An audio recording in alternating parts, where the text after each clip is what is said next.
لا الہ الا اللہ لا الہ الا اللہ توحید-سنت.com لا الہ الا اس ویب سائٹ پر ملاحظہ فرمائیے ممتاز علماء کرام کی تقاریر، درس قرآن و حدیث، اسلامی کتب کا وسیع ذخیرہ، فرقے باطلہ سے مناظرے اور بہت کچھ۔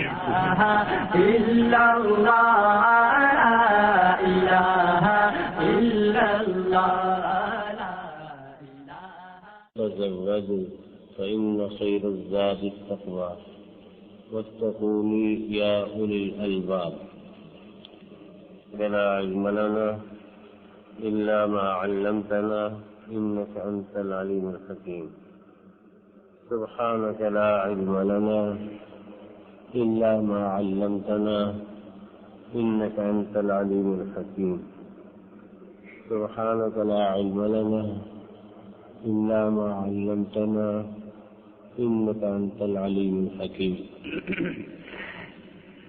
میرے محترم بھائیوں، معزز بزرگوں، السلام علیکم ورحمۃ اللہ وبرکاتہ۔ ٹیلی فون، موبائل بند کر دیں۔ میں اپنی بہنوں اور بیٹیوں سے، معزز خواتین سے درخواست کرتا ہوں کہ وہ متوجہ رہیں، خود بھی خاموش رہیں اور دوسروں کو خاموش کرانے کی کوشش بھی نہ کریں۔ دوسروں کو خاموش کرنے کی کوشش بھی نہ کریں، اس لیے کہ ہر ایک یہی سمجھے کہ میں تو چپ کرا رہی تھی، بات ہی نہیں بند ہوگی۔ میرے بھائیوں، ہمارے بھائی اعتماد الحق صاحب کے ارشاد کے مطابق آج کی تربیتی نشست یہاں کے اعتبار سے آخری نشست ہے۔ اس کے بعد انتظامی معاملات میں کچھ باتیں ہمارے رفقاء آپ کی خدمت میں عرض کرتے رہیں گے۔ قرآن کریم کی جو آیت میں نے تلاوت کی ہے، اس میں اللہ تعالی نے ایک خاص بات کی طرف اشارہ فرمایا ہے۔ فرمایا فتزودوا، حج کے سفر پر جاؤ تو تیاری کرو، سامان ساتھ لے جاؤ۔ فتزودوا، سفر سامان ساتھ رکھو۔ اب سامان تو ہر آدمی کی اپنی پسند ہے، اپنا انتخاب ہے۔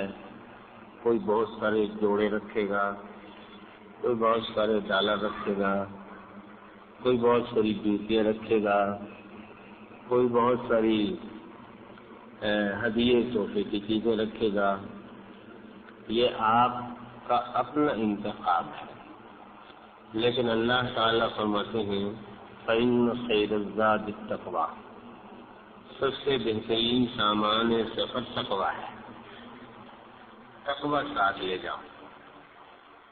آپ نے دیکھا ہوگا قرآن کریم میں جہاں مسلمانوں کو متوجہ کیا گیا ہے اعمال کی طرف، فرائض کی ادائیگی کی طرف، وہاں بطور خاص تقوی کا ذکر ہے۔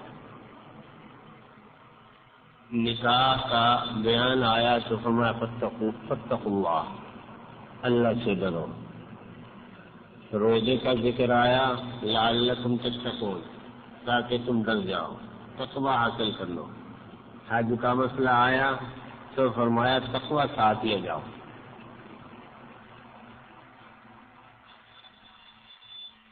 اے اللہ، ہم تو تقوی لینے جا رہے ہیں، وہاں سے ہم خوف و خشیت لینے جا رہے ہیں، آپ کہتے ہیں یہاں سے لے جاؤ۔ بات یہ ہے کہ جتنا تمہارے پاس ہے یہ تو رکھو نا اپنے پاس۔ آدمی جوتا خریدنے جاتا ہے تو ننگے پیر نہیں جاتا، جیسا ہے پہن کے جاتا ہے۔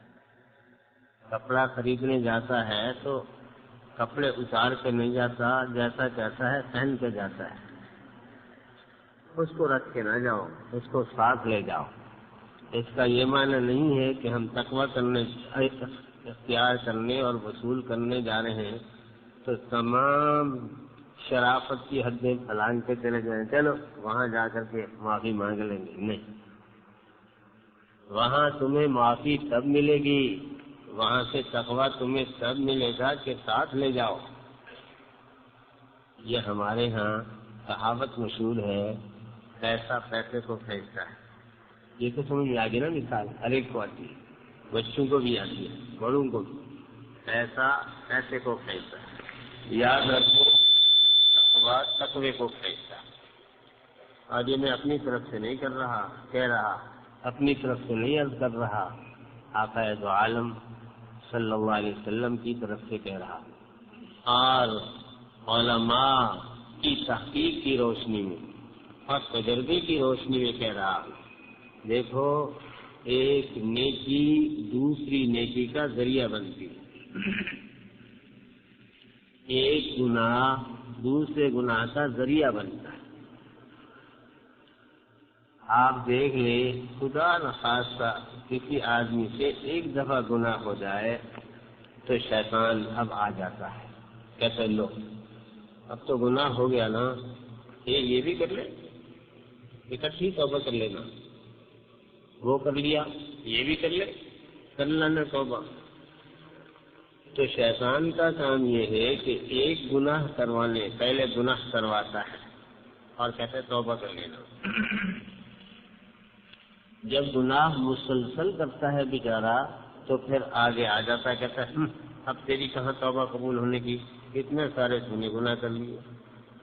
اب مایوس کرتا ہے. میرے بھائیوں، اسی طرح جب آدمی نیکی کرتا ہے تو ایک نیکی دوسری نیکی کا ذریعہ بنتی ہے. مسجد میں آنے کی نیکی کر لو، طے کر لو کہ ہم نے مسجد میں آنا ہے. یہاں جب آئیں گے تو آتے کے ساتھ خیال آئے گا وضو بھی کر لیں. وضو کر لیا، جیسے ہی داخل ہوں گے خیال آئے گا ہم اعتکاف کی نیت کر لیتے ہیں. اعتکاف کی نیت کر لی، یہاں آئے، ابھی اذان نہیں ہوئی تھی، چلو بھائی وقت بھی ہے، لاؤ بھائی ہم تحیۃ المسجد پڑھ لیں. تحیۃ المسجد پڑھ لی، دیکھا ابھی وقت بہت ہے، اچھا بھائی صلاۃ التسبیح کیوں نہ پڑھ لیں. صلاۃ التسبیح پڑھ لی، لیکن اب بھی وقت باقی ہے، چلو بھائی کام تو کوئی ہمیں لاؤ، قرآن کریم لاؤ، تلاوت کرتے رہتے. نیکی نیکی کا ذریعہ بنتی ہے. ایک چھوٹی سی نیکی قدم اٹھا کے دیکھو، اللہ تعالیٰ آگے نیکیاں کیسی آسان فرماتے. اور گناہ کے لیے تو میں عرض نہیں کرتا، وہ تو سبھی کو معلوم ہے، ایک گناہ دوسرے گناہ کا ذریعہ بنتا ہے. تو میرے بھائیوں، یہاں سے تقویٰ ساتھ لے جاؤ، پلے باندھ کے لے جاؤ. اللہ کا فرماتے ہیں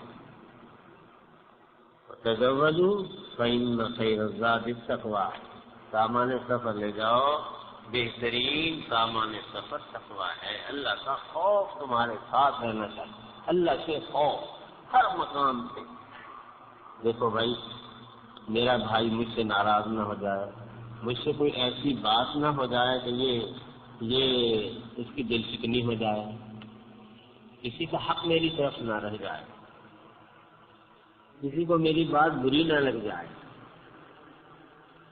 جب یہ خیال رہے گا تو میں سمجھتا ہوں پورے سفر میں انسان اور حاجی اس احساس میں رہے گا کہ میری وجہ سے میرے بھائی کو راحت تو رہے، تکلیف.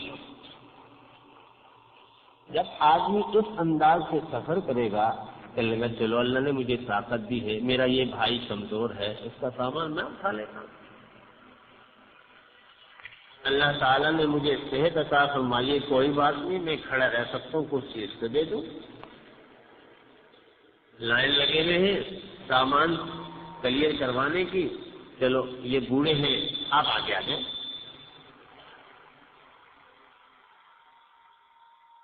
میرے بھائیوں، یہ تو خیر سفری عشق کا ہے نا، یہ تو سفری محبت کا ہے، یہ تو سفری اللہ کے قرب حاصل کرنے کا ہے۔ اس لیے آدمی اس نیت سے، آدمی اس احساس سے جائے گا تو دوسروں کی تکلیف کا اس کو خیال اور احساس نہیں ہوگا، بلکہ یہ کہے گا کہ میری وجہ سے اس کو تکلیف نہ پہنچے۔ آپ نے دیکھا ہوگا گھروں کی بڑی بوڑھیاں پہلے سب بچوں کو نمٹاتی ہیں، کھانا دے دیا، فروٹ دے دیا، پینے کو کچھ ہے وہ دے دیا، کچھ بچا نہیں بچا تو کوئی نہیں، ہم تو کر لیں گے۔ مجھے اس کا تجربہ یوں ہے کہ ہماری اماں کھانا کھاتی نہیں تھی، اس لیے کہ ہمارا گھر دیہات میں تھا، تو وہ اپنی روٹی بچا کے رکھ لیتی۔ جب کبھی کوئی دیر سے مہمان آئے، اب ظاہر ہے کہ لکڑیاں، چولہا اس کا جلانا بہت مشکل ہوتا ہے، فرماتی کو میرا کھانا رکھا ہوا دے دو۔ جن کو یہ احساس ہوتا ہے کہ میں اس کا ذمہ دار ہوں، تو وہ یہ کہتا ہے کوئی بات نہیں، میں بھوکا رہ جاؤں، میں پیاسا رہ جاؤں، لیکن جن کی ذمہ داری مجھ پر ہے وہ بھوکے نہ رہے، وہ پیاسے نہ رہے۔ اس لیے آپ میں سے کچھ صحت مند ہوں گے، کچھ جوان ہوں گے، کچھ مریض ہوں گے، کچھ بوڑھے ہوں گے، کچھ طاقتور ہوں گے، کچھ کمزور ہوں گے۔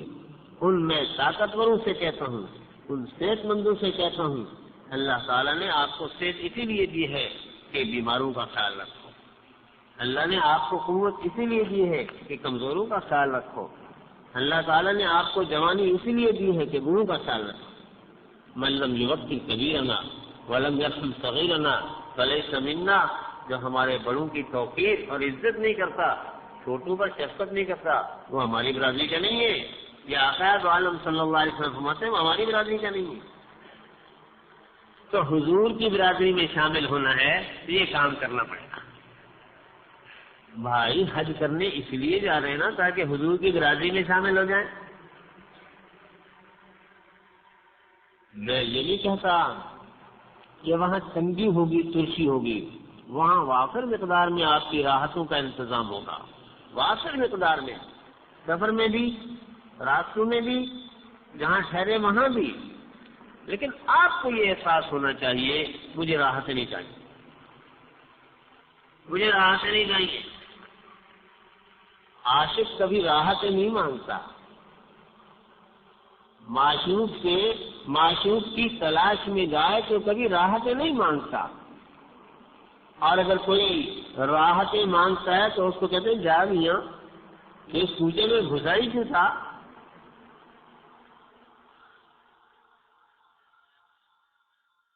تاہم بہرحال وہاں ساری راحتیں ہوں گی، انشاءاللہ ہوں گی، لیکن ملیں گی کب؟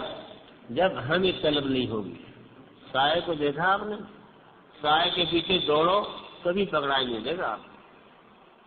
سایہ ہے نا، اس کے پیچھے دوڑو، اپنا سایہ، وہ تمہیں پکڑائی نہیں دے گا، اور اگر اس سے رخ موڑ لو تو تم جہاں جاؤ گے وہ تمہارے پیچھے ہوگا۔ راحتوں کے پیچھے دوڑنے والے کبھی راحت حاصل نہیں کر سکتے، اور راحتوں سے پیچھا چھڑانے والے ہمیشہ راحتیں ان کا ساتھ دیتی ہیں۔ اللہ تعالیٰ تمہارے سفر کو، ہمارے سفر کو اللہ تعالیٰ آسان فرمائے۔ اس لیے اللہ تعالیٰ سے آسانی کی دعا کا حکم ہے۔ حج کی نیت میں یا عمرے کی نیت میں یہ لفظ شامل ہے، باقاعدہ شامل ہے۔ اللہم انی ارید الحج فتقبلہ منی ویسرہ لی، یا اللہ میں حج کا ارادہ کر رہا ہوں، اس کو قبول فرما اور اس کو آسان فرما۔ اللہم انی ارید العمرۃ فتقبلھا منی ویسرھا لی، یا اللہ میں عمرے کا ارادہ کر رہی ہوں، یا اللہ تو اس کو قبول بھی فرما اور آسان بھی فرما۔ اللہ سے آسانی مانگو گے اللہ آسانی دے دیں گے۔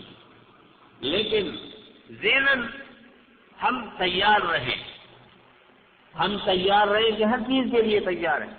میں اپنے دوستوں کو ایک بات بتایا کرتا ہوں اور آج آپ سے بھی کہتا ہوں، اس سفر میں جاتے ہوئے یہ ٹینشن چیز ہوتی ہے نا ایک، اس کو گھر چھوڑ جائیں، اس کو ساتھ نہ لے جائیں۔ ٹینشن، ٹینشن انگریزی کا لفظ ہے نا، اضطراب عربی کا لفظ ہے، پریشانی، گھبراہٹ، اس کو گھر چھوڑ جائیں، اس کو ساتھ نہ لیں، یہ بڑی پریشان کرتی ہے۔ اس کو کہیں بی بی تو بیٹھی رہو گھر، ہم حج کر کے آئیں گے پھر تمہیں لے لیں۔ راستے میں جس آدمی نے یہ طے کر لیا کہ بھائی جلدی کی کیا ضرورت ہے، پہنچنا ہے پہنچ جائیں گے،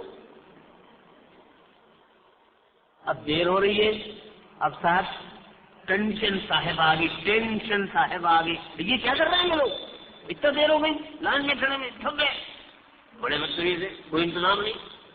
ارے بھائی اس کو کہو بھی تو بیٹھ، میں جانوں میرا حج جانے، مجھے جانا ہی ہے نا، 40 دن کے لیے جا رہا ہوں، 1-2 گھنٹے میں آگے پیچھے ہو گیا تو کیا ہوا، مجھے تو جانا ہے اس راستے میں۔ اب جب آپ اس کو رخصت کر دیں گے انشاءاللہ یہ آپ کا پیچھا چھوڑ دے گی تو پریشانی نہیں، اپنے آپ کو حوالے کر دو اللہ میاں کے، ابھی نہیں تو گھنٹے بعد، گھنٹے بعد نہیں تو 2 گھنٹے بعد، ہم نے تو جانا ہے نا، پہنچ جائیں گے انشاءاللہ، ادھر ہی جانا ہے۔ راستے پہ پٹری پہ آدمی چڑھ جائے تو وہ جو ہوتی ہے نا پسنجر ٹرین، وہ بھی ایک نہ ایک دن منزل مقصود پر پہنچ جائے، ہم پہنچ جائیں گے انشاءاللہ۔ اس لیے اضطراب، گھبراہٹ، پریشانی نہیں ہونی چاہیے، اور جو آدمی اس انداز سے اپنے آپ کو ذہناً تیار کر لے گا اس کو کوئی پریشانی نہیں۔ اس پر مجھے وہ حضرت بانی تبلیغ حضرت مولانا محمد الیاس رحمۃ اللہ علیہ کے بارے میں حضرت مولانا منظور نعمانی نور اللہ مرقدہ نے ایک قصہ لکھا ہے۔ حضرت مولانا محمد الیاس رحمۃ اللہ علیہ ایک تو بہت بڑے عالم تھے، زبان میں تھوڑی سی لقمت تھی، اصطلاحات علمی اصطلاحات استعمال فرماتے۔ تو حضرت مولانا منظور نعمانی فرماتے ہیں کہ میں گیا اور حضرت بیان فرما رہے تھے، بستی نظام الدین میں بیان فرما رہے تھے، بیان کرتے کرتے حضرت نے اصطلاح استعمال فرمائی، ذات مال استقبال سے معافیت مال استغفار بہتر ہے۔ اب میں حیران، میواتی بیٹھے ہوئے بیچارے عربی جانتے نہیں، یہ کیا سمجھیں گے؟ اس اصطلاح کا ترجمہ یہ ہے کہ آدمی نیکی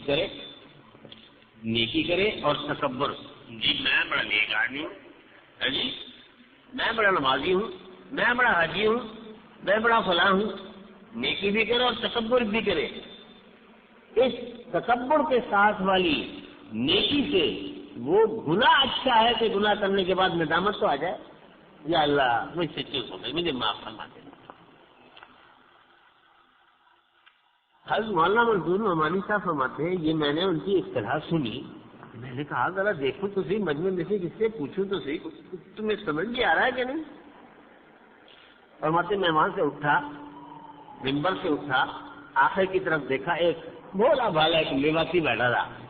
میں نے پوچھا اے بھائی مولانا کیا فرما رہے، کچھ سمجھ میں آ رہی ہے؟ چلے ہاں یہی کہاں نکل جاؤ، اللہ کی راہ میں نکل جاؤ گا، نکل جاؤ، یہی فرما رہے ہیں مولانا کہ نکل جاؤ اللہ کی راہ میں، نکل جاؤ گے۔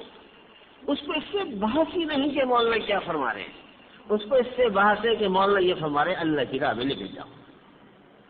اس ٹینشن سے کہو بی بی ہمیں اس سے بحث نہیں ہے کہ کب پہنچیں گے، ہمیں اس سے بحث ہے کہ ہم اللہ کے دربار میں پہنچ جائیں۔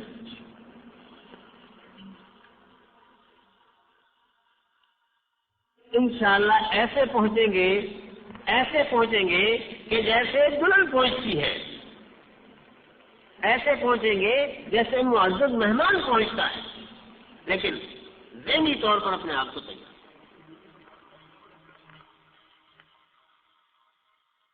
ابھی تو وہ کچھ نہیں کہتا، اللہ.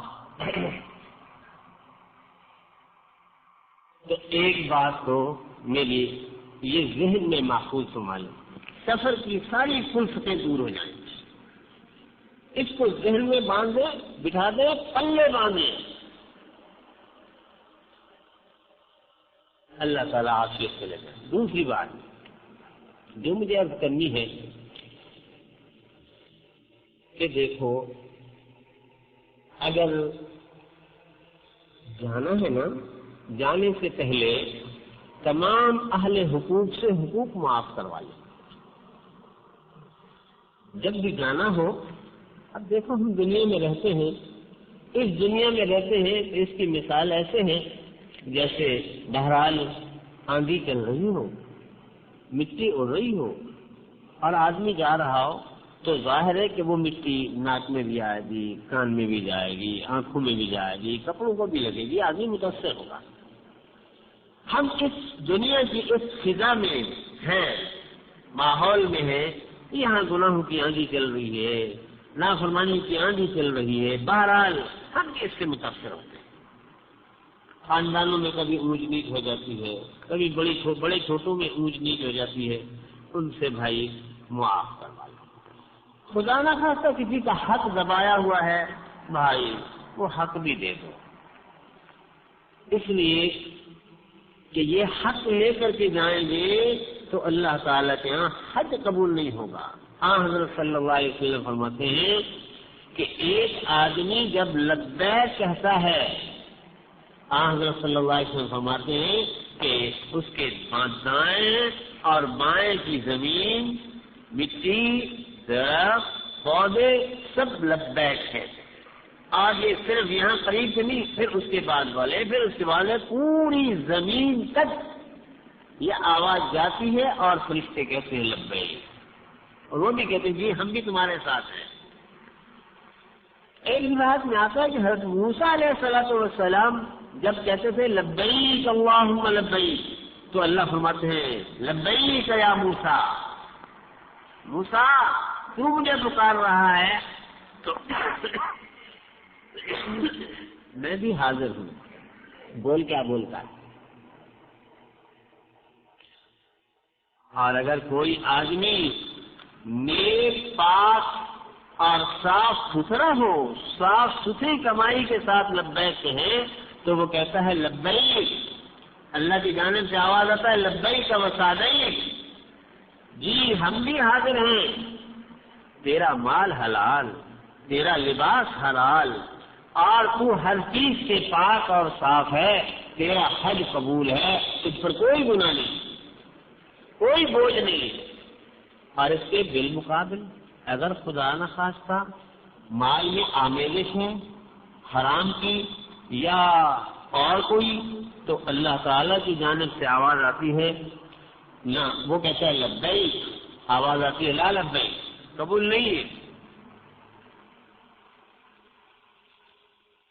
اور فرمایا کہ اس لیے کہ تیرا مال حرام کا ہے، تیرا لباس حرام کا ہے، تیری پوشاک حرام کی ہے، تیرا کھانا پینا حرام کا ہے، صبر خرچ حرام کا ہے، قبول نہیں ہے.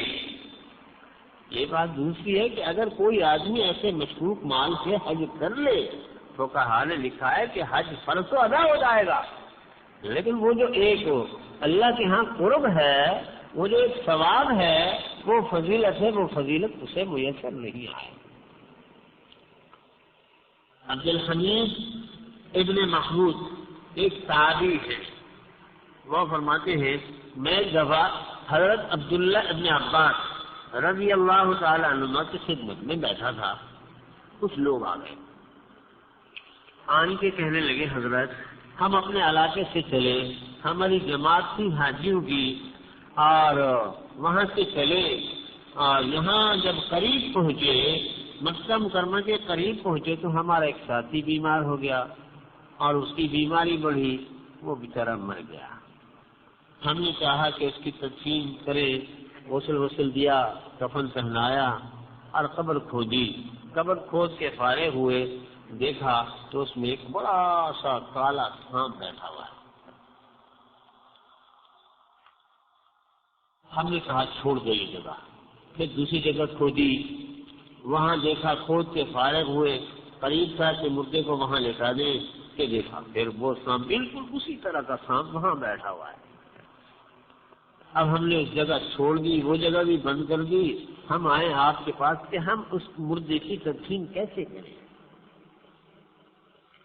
حضرت عبداللہ ابن عباس رضی اللہ تعالیٰ عنہ فرمانے لگے، میاں اس کو اسی قبر میں دفن کر دو، یہ سانپ جو نظر آ رہا ہے یہ اس کے اپنے اعمال ہیں، روئے زمین پہ کسی سکتے میں بھی قبر کھودو گے ایسا سانپ نکلے گا۔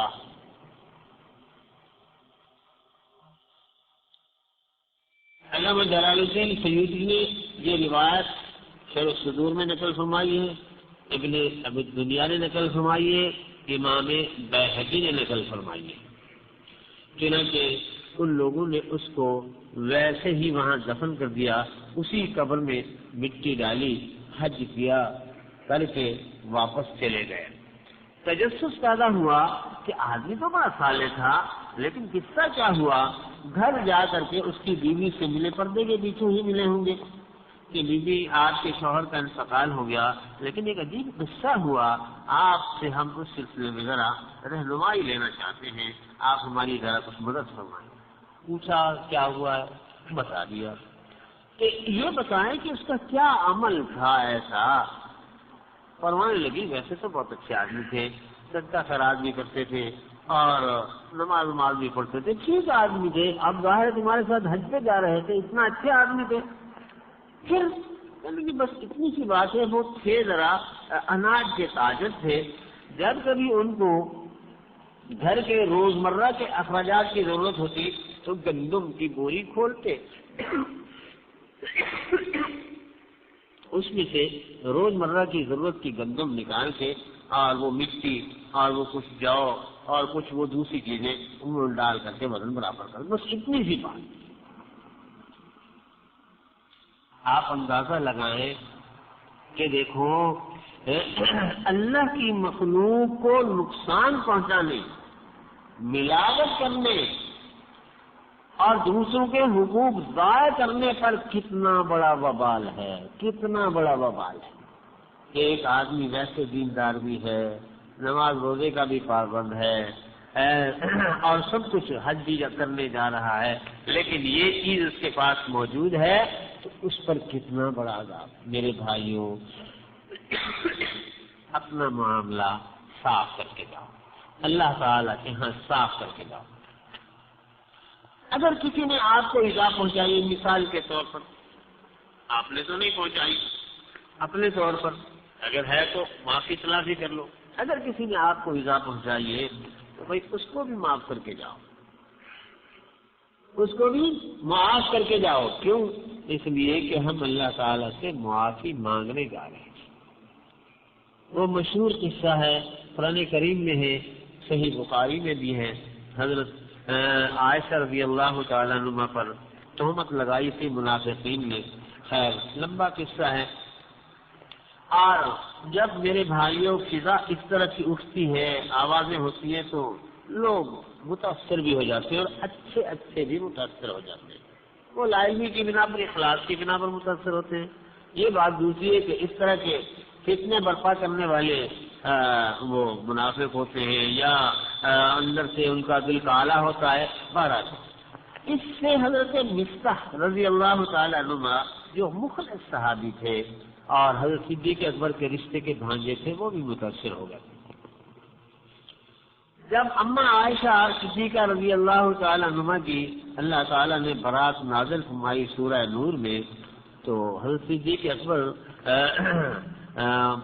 حضرت مصطح کی کفالت کیا کرتے تھے، مالی اعتبار سے ان کی کفالت کیا کرتے تھے، تو کمزور تھے، غریب تھے مالی اعتبار سے، تو حضرت صدیق اکبر رضی اللہ تعالی عنہ نے قسم اٹھا لی کہ مصطح نے جب یہ کام کیا ہے تو بہرحال اب اللہ تعالیٰ نے ہماری بیٹی کو پاک صاف فرما دیا۔ آگے آجے مولانا، وہاں تک آگے تو یہاں بھی آگے تشریف لائیں۔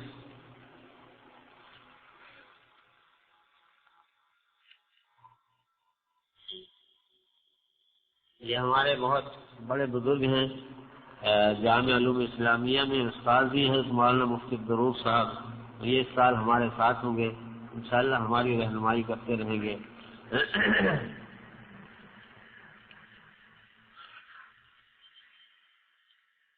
تو حضرت صدیق اکبر رضی اللہ تعالیٰ عنہ نے قسم اٹھا لی، قسم یہ اٹھائی کہ آج کے بعد میں مفتاح کے ساتھ مالی معاونت کی،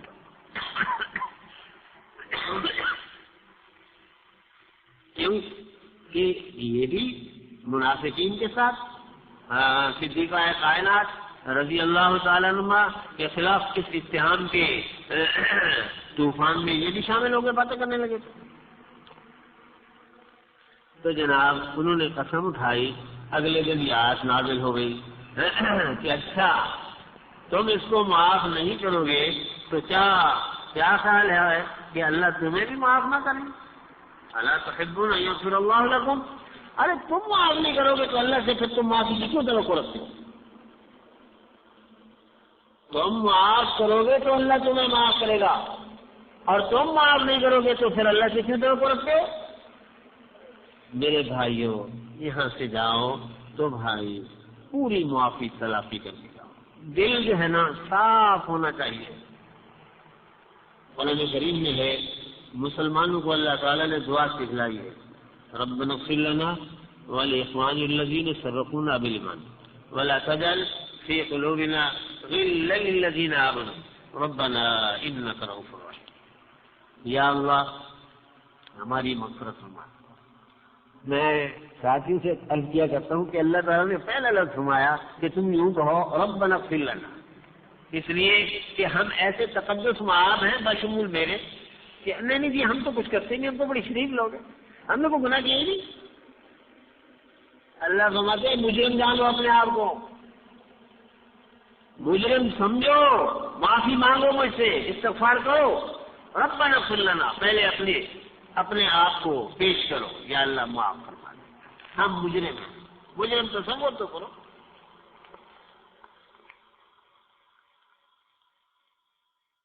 ہمارا خیال یہ ہے کہ سب مجرم ہیں، سب کی مغفرت ہونی چاہیے، ہم تو خیر ہے ہی تقدس معاذ، ہمارا گناہوں کے ساتھ کیا تعلق ہے؟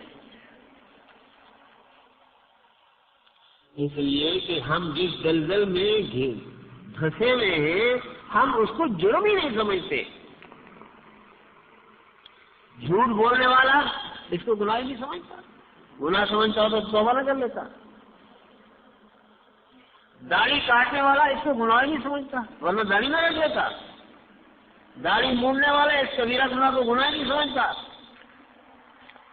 ورنہ اس سے توبہ نہ کر لیتا۔ تمہیں معلوم ہے ہمارے شہید نور اللہ مقدم نے یہ قصہ سنایا تھا اور وہاں عمارت المسفلہ میں سنایا تھا، اس وقت میں بھی تھا، فرمایا ایک بزرگ ملے مجھے اور ایک وہ فوجی تھا، اس کو سنایا تھا، وہ مدینہ منورہ سے آ گیا تھا اور اس کی داڑھی اسی طرح چٹ تھی صاف۔ حضرت رونے لگے، فرمایا تم واپس آ گئے، ہو کے آ گئے اور تم نے اپنی حالت نہیں بدلی؟ اور پھر فرمایا کہ مجھے ایک اللہ کے بندے نے سنایا جس کو حضور صلی اللہ علیہ وسلم کی زیارت ہوتی ہے کہ میں نے ایک دفعہ عرض کیا یا رسول اللہ دنیا کی زندگی میں تو آپ کا یہ معمول تھا کہ جب کبھی کوئی داڑھی منڈا آتا آپ اس کے سلام کا جواب نہیں دیتے تھے، منہ پھیر لیتے تھے، جیسے کہ وہ ایرانیوں کا وفد آیا تھا، آپ صلی اللہ علیہ وسلم نے منہ پھیر دیا تھا، وہاں جاؤ میں تم سے بات نہیں کرنا چاہتا۔ لوگ کہتے ہیں جی داڑھی کو فرض ہے، ہاں بھائی فرض ہے، اللہ کا حکم، لوگ کہتے سن لے بھائی نہیں، دیکھو اس روایت کو دیکھو، حضور صلی اللہ علیہ وسلم نے ان سے پوچھا تھا یہ گندی شکل بنانے کو تمہیں کس نے کہا؟ انہوں نے کہا ہمارے رب نے، اور میرے رب نے تو مجھے یہ حکم دیا کہ میں داڑھی رکھوں۔ ہمارا نہیں ربی کے الفاظ ہیں، جب رب کا حکم ہے تو وہ کون سا ہوتا ہے؟ اللہ کے نبی کو جب رب کا حکم ملے تو وہ وہی فرض ہوتا ہے۔ تو حضرت سنانے لگے کہ اس اللہ کے بندے نے، اس بزرگ نے عرض کیا کہ یا رسول اللہ دنیا میں جب کبھی کوئی داڑھی منڈا آپ کو سلام کرتا آپ اس کا جواب نہیں دیتے تھے، اور اب تو بہت سارے لوگ آتے ہیں صلاۃ والسلام پیش کرتے ہیں، ہر طرح کے لوگ ہوتے ہیں، تو اب آپ کا کیا معمول ہے؟ اب بھی میرا یہی معمول ہے، میں ان کے سلام کا جواب نہیں دیتا۔ میرے بھائیوں، اتنا پیسے خرچے جا رہے ہیں اور اپنی معافی تلافی کے لیے جا رہے ہیں، تقویٰ حاصل کرنے کے لیے جا رہے ہیں، اور وہاں حضور کی دربار میں جائیں اور سلام ہمارا رد کر دیا جائے، اس سے بڑی کیا رسوائی ہوگی، اس سے بڑی کیا خواری اور ذلت ہوگی۔ اس لیے میرے بھائیوں، آج سے طے کر لو کہ ہم حضور صلی اللہ علیہ وسلم کے سامنے جائیں گے تو ہماری شکل وہ ہوگی جو حضور کی تھی۔ معاشرے کو مت دیکھو، لوگوں کو مت دیکھو۔ خیر، تو میں آج یہ کر رہا تھا کہ لوگ اپنے آپ کو گنہگار ہی نہیں سمجھتے، اور جس کام میں ہیں، مثال کے طور پر میں جس کام میں ہوں، میرے بہت سارے کام غلط کام ہیں، میں نہیں کہتا کہ میں سارا ٹھیک ہوں، بہت سارے غلط کام ہیں، لیکن نفس اور شیطان ہمیں غلطی کی طرف آنے نہیں دیتا، ادھر سے تو آگے ہٹا دے گا، ادھر دیکھو ادھر دیکھو ہی مت۔ اللہ فرماتے ہیں اپنے آپ کو مجرم جانو، اپنے آپ کو مجرم جانو، مجرم جانو گے جبھی تو استغفار کرو گے، اللہ سے معافی مانگو گے، اور جو اپنے آپ کو مجرم ہی نہیں جانے گا وہ اللہ سے معافی مانگے گا، استغفار کرے گا، وہ توبہ کرے گا، ختم۔ تو پہلے تو اپنے لیے، اس کے بعد فرمایا وَلِإِخْوَانِنَا الَّذِينَ سَبَقُونَا بِالْإِيمَانِ، اپنے ان بھائیوں کے لیے مغفرت مانگو جو اس دنیا سے ایمان سلامت لے کے گئے ہیں، یعنی دوسرے مسلمانوں کے لیے اللہ سے مغفرت مانگنا بعد میں، پہلے اپنا خیال رکھو، اپنا خیال رکھو۔ اور اس میں ایک عجیب بات یہ ارشاد فرمائی گئی کہ ایمان کے ساتھ گئے ہوں تو معافی مانگو، ان کے لیے مغفرت مانگو، اور اگر ایمان ہی نہیں ہے تو پھر تمہیں ان کے لیے مغفرت مانگنے کا حق نہیں ہے۔ اس لیے بھائی اللہ سے مانگو، یا اللہ اس دنیا سے جاؤں تو ایمان سلامت لے کے جاؤں، تاکہ مرنے کے بعد بھی دنیا کے تمام مسلمان اللہ تعالیٰ کے اس حکم کے تحت ہمارے لیے استغفار کرتے رہے۔ اور جو آدمی ایمان کے ساتھ ہے، یہ بھی بتانا چاہتا ہوں، جو آدمی ایمان کے ساتھ ہے، دنیا بھر کے مسلمان روزانہ جو عبادتیں کرتے ہیں اللہ تعالیٰ کی جانب سے، اس کے لیے حصہ ہے۔ یہ بھی بتا دوں، ہم روزانہ پڑھتے ہیں نا، تحیات پڑھتے ہیں کہ نہیں؟ السلام علینا وعلی عباد اللہ الصالحین، پڑھتے ہیں نا؟ اس کا یہی معنی ہے، یا اللہ کی سلامتی فرما ہمارے لیے، اور اپنے ان بندوں پر سلامتی نازل فرما جو نیک ہیں۔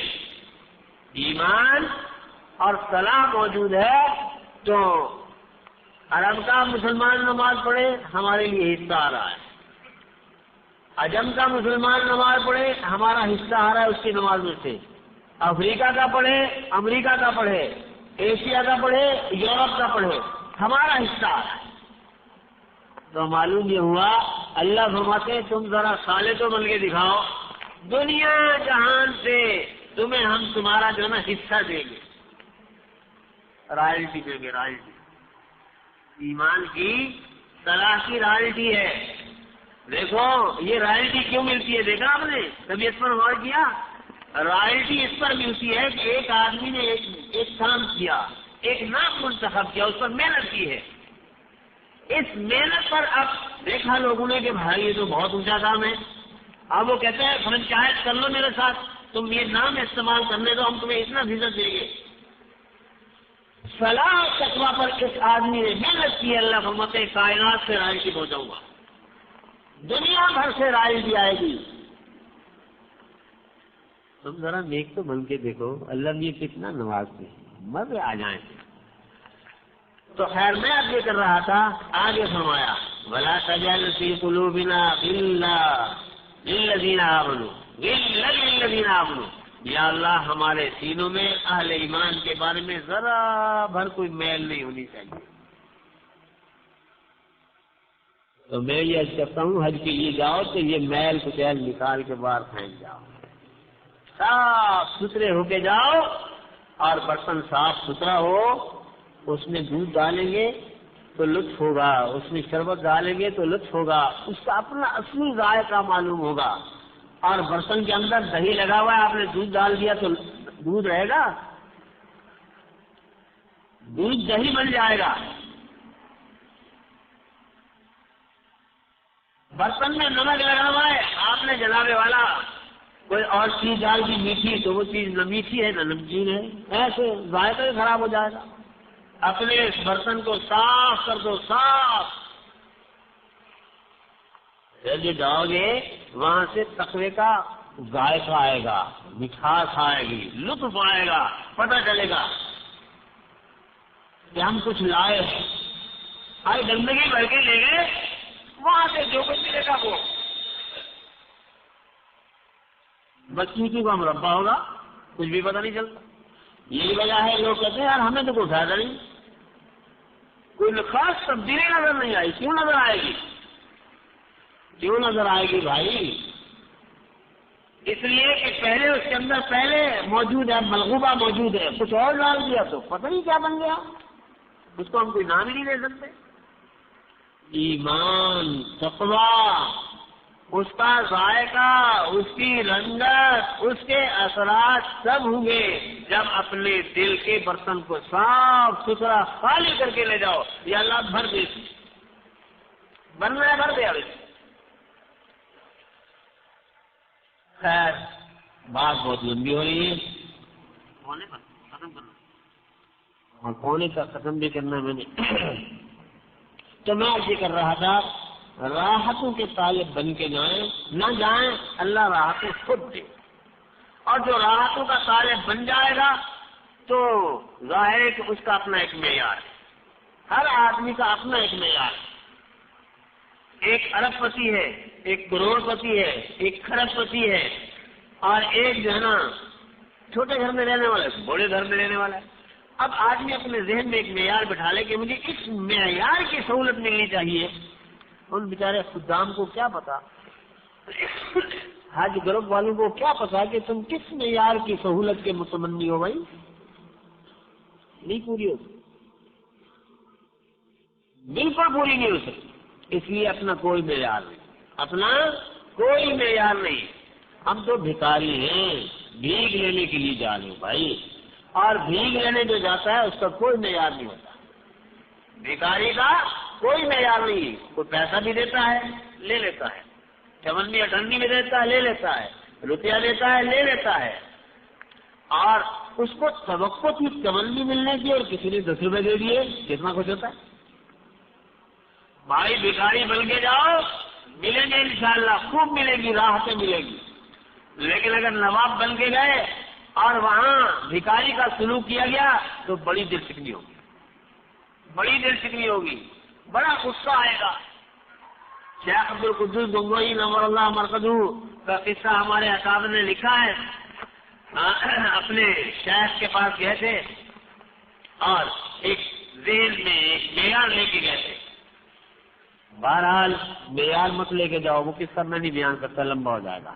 معیار مت لے کے جاؤ، اپنے آپ کو غیر معیاری سمجھو، ہمارا کوئی معیار نہیں، ہم کسی اعزاز کے مستحق نہیں، ہم کیا، ہماری حیثیت کیا ہے اللہ کے دربار میں، اور معیار کے متمنی ہیں، ہمارا کوئی معیار نہیں، ہم تکے ہوئے آدمی ہیں، ہم اللہ کے در کے بھکاری اور سوالی ہیں۔ ہاں کوئی ہمارے ساتھ تعاون کرتا ہے تو وہی اچھی نہ ہے، نہیں کرتا ہم اسی کے لائق۔ عبد القدوس گنگوئی نور اللہ مرکزہ کا آخری بات سناتا ہوں۔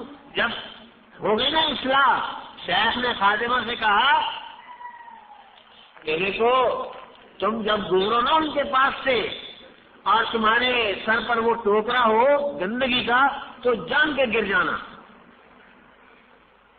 اور کچھ پھر بتانا کہ چہرے کے اثرات کیا ہیں۔ وہ جاتے جاتے وہ خدامہ وہ گر گئی، اور وہ کوڑا اس پر بھی پڑا، اور کچھ راکھ واک بھی پڑی، کچھ گندگی بھی پڑی، اور وہ ایک دم حضرت اٹھے اور فرمایا اوہ آپ کو تکلیف تو نہیں ہوئی، آپ کو تکلیف تو نہیں، چوٹ تو نہیں لگی آپ کو؟ اور فرمایا یا اللہ یہ تو عنایت ہے آپ کی، آپ نے مجھ پر رات گروائی ہے، میں تو اس کے قابل تھا کہ مجھ پر انگارے گرتے۔ جو بھائی اس معیار کا ہوگا اس کو اگر کسی نے گندگی کا ٹوکرا بھی اس پر پھینک دیا تو اس کو تکلیف نہیں۔ میں نہیں کہتا ایسا ہوگا تمہارے ساتھ، بالکل نہیں کہتا میں کہتا ہوں ذہن بناؤ، معیار یہ بناؤ اپنا معیار ہی نہیں، اپنا معیار یہ بناؤ کہ اپنا معیار ہی نہیں۔ ہمارے سید نور اللہ مرکزو فرمایا کرتے تھے بھائی اپنی نفی کرو، ارے نفی کی بھی نفی کرو، اس کا معنی آتا ہے نفی کرو ہم کچھ نہیں ہے، ارے میاں نفی کی بھی نفی کرو، اس کا بھی تذکرہ نہ کرو کہ ہم کچھ نہیں ہے، اس میں بھی کچھ آ جاتا ہے، کمال آ جاتا ہے کہ جی ہم کچھ نہیں ہے، نہیں قابل ذکر نہیں ہے۔ اللہ انسان حین من الدہر لم یکن شیئا مذکورا، انسان پر ایک ایسا وقت آیا ہے، گزرا ہے، وہ کچھ بھی نہیں تھا، ہم وہی ہے، کچھ بھی نہیں۔ ارے کچھ بننے کے لیے تو جا رہے ہیں، جب ہم اپنے آپ کو کچھ نہیں جانیں گے تو اللہ کچھ بنا دے، اور جب کچھ جانیں گے تو جس آدمی کو یہ احساس ہوا کہ ہم کچھ ہیں وہ کچھ نہیں ہے، اس کا سفر واپسی کا شروع ہو گیا ہے۔ خیر تو میں عرض کر رہا تھا راستے میں عافیت انشاءاللہ تمہارا استقبال کریں گی، بشرطے کہ تم عافیتوں کے منتظر نہ رہو، عافیتیں تمہارا استقبال کریں گی بشرطے کہ تم عافیتوں کی طرف نگاہیں اٹھا کے دیکھتے نہ ہو کب آ رہی ہے، کہاں سے آ رہی ہے عافیتیں، کہاں سے آ رہی ہیں، ارے ہمیں چائے نہیں ملی، کھانا نہیں ملا وقت پر، اتنا دیر ہو گئی بس نہیں آئی، سامان نہیں ہمارا وہ آیا بھائی، ارے سامان کسی کا گم ہوتا ہے، غصہ ہوتے ہیں گروپ لیڈر پر، کیوں بھائی وہ کوئی ذمہ دار تو نہیں بیچارا بھائی، جس طرح تھا اس کا سامان جہاز میں، اس طرح سے میرا اور تیرا سامان جہاز میں ہے، اگر آپ کا گم ہو گیا تو اس کا بھی تو گم ہو سکتا ہے۔ تو بھائی اچھا یاد رکھو اس سفر میں جتنا تکلیفیں آئیں، ایک روایت میں پڑھ رہا تھا کہ اگر بدن بیمار ہو جائے تو یہ بھی صدقہ ہے، اور اس سفر میں تکلیفوں کا آنا مقبولیت کی علامت ہے، اس سفر میں تکلیفوں کا آنا مقبولیت کی علامت ہے، اور اگر نقصان ہو جائے تو یہ بھی مقبولیت کی علامت ہے۔ اس لیے یہ جو ہے نا کبھی بیمار ہو گئے، کبھی بخار آ گیا، کبھی نزلہ ہو گیا، کبھی کچھ ہو گیا، یہ یوں سمجھ لو کہ صدقہ نکل رہا ہے، ہمارے جسم کا صدقہ نکل رہا ہے۔ حدیث شریف میں آتا ہے کسی کاشتکار نے کاشت کی اور اس میں سے بکری نے منہ مار لیا، گائے نے منہ مار لیا، اور پانی نکالا تھا اس نے، اس پانی میں سے جناب والا جانوروں نے پانی پی لیا۔ اب یہ نہیں چاہ رہا تھا، یہ نہیں چاہ رہا تھا کہ میرے پانی میں سے پانی پیے، یہ نہیں چاہ رہا تھا کہ میرے گھاس میں سے گھاس کھائیں، میری گندم میں سے گندم کھائے جانور، نہ چاہتے ہوئے بھی اللہ تعالیٰ اس ایک ایک منہ مارنے پر صدقے کا ثواب عطا فرماتا ہے۔ ہم نہیں چاہتے کہ ہم بیمار ہوں، لیکن پھر اگر بیمار ہو گئے اس یہ بھی صدقہ ہے، اور اگر اس پر یہ احساس یہ ہمارا مستحضر ہو جائے، یہ خیال آ جائے کہ یہ جو ہم بیمار ہوئے اس میں بھی تو انشاءاللہ ہمارا نفع ہے، اس پر صدقہ ہے، اس پر یہ گویا یہ صدقہ ہے، اور اس پر ہمیں ایک گنا اطمینان ہوگا۔ اور اگر یہ ذہن بن جائے کہ یہ لکھا ہوا تھا یہ تو ہونا ہی تھا، تو تکلیف ہی ختم ہو جائے۔ تقدیر پر آدمی کا یقین پختہ ہو تو بڑے سے بڑا حادثہ گزر جائے آدمی کو اضطراب نہیں ہوتا۔ یہ ذہن بناؤ، ہمارے ذہن بنے ہوئے نہیں، ہم نے تقدیر کو تو کچھ سمجھا ہی نہیں، ہم کہتے نہیں ہمارے مزاج کے مطابق کام کیوں نہیں ہوا۔ نعوذ باللہ کہ ہم خدا ہوتے ہیں یا خدا کے شریک ہیں؟ نہیں بھائی، اللہ بھی ہے کہ اختیار میں یہ سارا نظام وہی چلا رہے۔ خیر بھائی، تو میں عرض کر رہا تھا کہ عافیتوں کے منتظر نہ رہو، اللہ تعالیٰ عافیت ایسا۔ وہاں ہمارے رفقا نے اس دفعہ 2 بلڈنگیں بھی ہیں، ایک ذرا چھوٹی ایک بڑی، جس کو جہاں جگہ مل جائے بس اس کو عافیت قدر سمجھنا۔ تو پتہ ہمارے گروپ کے یقیناً آپ کی راحتوں کا انتظام کریں گے. پھر بھی اگر کبھی کوتاہی ہو جائے یا کسی کی بس جلدی آ گئی، سفر میں کسی کی دیر سے آ گئی، تو عجلت نہ کرو بھائی. جتنا فرصت کا وقت ہے اس میں ذکر کرتے رہو، تسبیح پڑھتے رہو. اور یہ جو روانگی کا سفر ہے اس میں تو جتنا کثرت سے تلبیہ پڑھتے رہو تو اتنا ہی تمہارا حج مقبول ہے. تلبیہ حج کے شعار میں سے ایک شعار ہے، علامات میں سے ایک علامت. حضرت صلی اللہ علیہ وسلم سے پوچھا گیا کون سا حج افضل ہے؟ فرمایا وہ حج جس میں تلبیہ کی کثرت، جس میں تلبیہ کی کثرت ہو، جس میں زیب و زینت نہ ہو پر زندگی ہو، اور ایک یہ فرمایا کہ جس میں خوب قربانیاں دی جائیں، خوب قربانی کی جائے اللہ کے نام. تو بھائی یہ شعار ہے. حضرت عبداللہ بن عمر رضی اللہ تعالیٰ عنہ حاجیوں کو دیکھتے تھے اور فرماتے تھے، ٹھنڈی آ بھر کے فرماتے تھے اوہو حاجی کم ہوتے جا رہے ہیں، حاجی کم ہوتے جا رہے ہیں. بھائی میں دیکھتا ہوں اب بھی جو ہے نا حاجی کم ہوتے جا رہے ہیں، تلبیہ نہیں پڑھتے، شرم آتی ہے لوگوں کو، تلبیہ نہیں پڑھتے، شرم آتی. دنیاوی تبصرے کرتے ہوئے تو ہمیں شرم نہیں آتی کہ امریکہ نے آج کیا کہا، برطانیہ نے آج کیا کہا، اور صدر پاکستان نے کیا کہا، فلانے نے کیا کہا، فلاں تو تمہارے کاروبار، اس میں تو شرم نہیں آتی. اونچی بولتے ہیں اسٹاک ایکسچینج میں ہمارا یہ کام ہے، ہم نے اتنا حصہ خریدے، اتنا شیئر، آج کل شیئر کی بات، یہ سارا کچھ ہو رہا. اور تم اس پر نہیں کہتے لبیک اللہم لبیک یا اللہ سب چھوڑ کے آگے ہم تیری دربار میں حاضر ہیں. شرم آتی ہے اللہ سے، لبیک کہتے ہیں شرم آتی ہے. ارے اس شرم کو تو رخصت کرو، خوب زور زور سے مرد آواز سے، لیکن دیکھو چیخ کر بھی نہیں کہ بے ادبی ہو، لیکن درمیانی آواز، مرد درمیانی آواز سے محبت کے ساتھ، اعتدال کے ساتھ اور خوب کثرت سے تلبیہ پڑھے، اور خواتین بغیر آواز. اللہ نے ان کی آواز کو بھی پردہ عطا فرمایا. اس لیے بھائی اگر دیر ہو جائے، احرام میں کچھ زیادہ وقت لگ جائے تو سمجھ لو کہ اللہ نے ہمیں موقع دیا ہے کہ کچھ زیادہ سے زیادہ نیکی ہو جائے، زیادہ تلبیہ ہو جائے. مجھے یہاں پر ایک حضرت ڈاکٹر عبدالعارفی رحمۃ اللہ علیہ کا ملفوظ یاد آ گیا.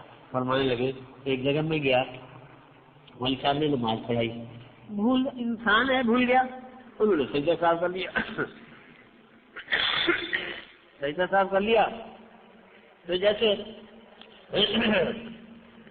امام صاحب پر تو ہر کوئی پڑھائی کرنے کا حق رکھتا ہے نا. کھڑے ہو گئے لوگ، امام صاحب خیال رکھتے نماز میں، سجدہ صاحب کر لیا، نماز ناقص کر دی. فرماتے ہیں کہ میں اٹھا، میں نے کہا ارے بھائی تمہیں امام صاحب کا شکریہ ادا کرنا چاہیے، ارے بھائی امام صاحب کا شکریہ ادا کرنا چاہیے. تو نماز پوری کر کے چلے جاتے. ارے یہ نہ بھولتے تو 2 سجدے تمہیں اضافی نعمت بھی دی اللہ کی، یہ کہاں سے نہیں تھی.